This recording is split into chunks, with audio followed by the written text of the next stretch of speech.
Hey everyone, lately it feels like plane crashes are making headlines more than ever. Just last week, a Delta Airlines flight flipped upside down while landing in Toronto. Miraculously, no one was killed, but it's part of a troubling trend.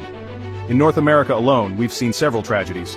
On January 29th, an American Airlines flight collided with a military helicopter in Washington, killing everyone on board. 2 days later, a medical transport plane crashed in Philadelphia, claiming 7 lives. And on February 6th, a small aircraft went down in Alaska, with all 10 passengers found dead. Let's not forget the holiday season of 2024, which saw its own disasters.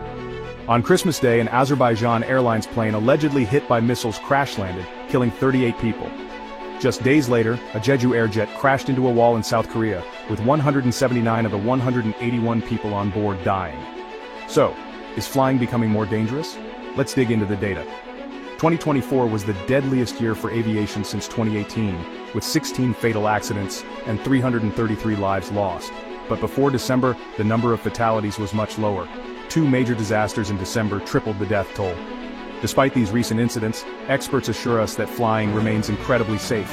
Today's accident rate is just 0.1 per million departures, compared to 40 per million in 1959. Thanks to advances in technology, air traffic control, and pilot training, air travel is safer than ever. So why does it feel like plane crashes are increasing? Well, high-profile incidents like a door plug blowing off mid-flight on an Alaska Airlines 737 MAX have fueled public fear. Viral videos of engine failures and other mishaps make every incident seem catastrophic. Remember, while tragic accidents do happen, flying is still the safest mode of transportation. Statistically, you'd have to fly every day for 103,000 years to experience a fatal crash. Next time you board a plane, think about how far aviation safety has come. What are your thoughts on these recent crashes? Drop a comment below and let me know.